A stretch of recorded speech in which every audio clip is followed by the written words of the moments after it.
Let's bake my favorite healthy blueberry lemon scones. Like most of my healthier bakes, these scones use whole wheat flour, so we're going to start by adding 2 cups of that to a bowl. Next is a whole tablespoon of baking powder, 3 tablespoons of sugar, and then an 1/8 teaspoon of salt.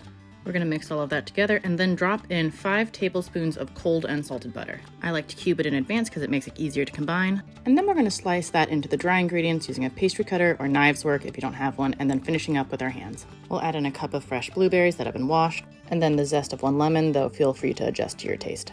We'll mix that all together really quick, making sure the blueberries are coated in the flour, and then add 1 cup of your milk of choice, and then a 1/2 cup of plain Greek yogurt. I use 2% Faye here because that's my favorite.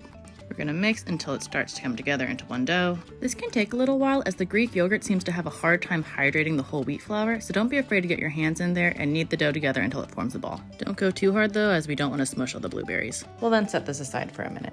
Onto our lined baking sheet, we're going to add our dough ball and flatten it into a circle that's about 1 inch thick. We're then going to cut this into 8 pieces, trying to keep them as even as possible, but don't worry if they're a little wonky. We're then going to separate our pieces on our baking sheet, making sure that there's lots of room in between each scone for them to spread and rise. We're going to top each scone with some Demerara sugar because I happen to have some. However, regular sugar or no sugar, if you want to make this even healthier, works as well. We're then going to bake these in a 425-degree Fahrenheit oven for 15 minutes or until light brown. And voila! These are the finished products. Look how pretty they are!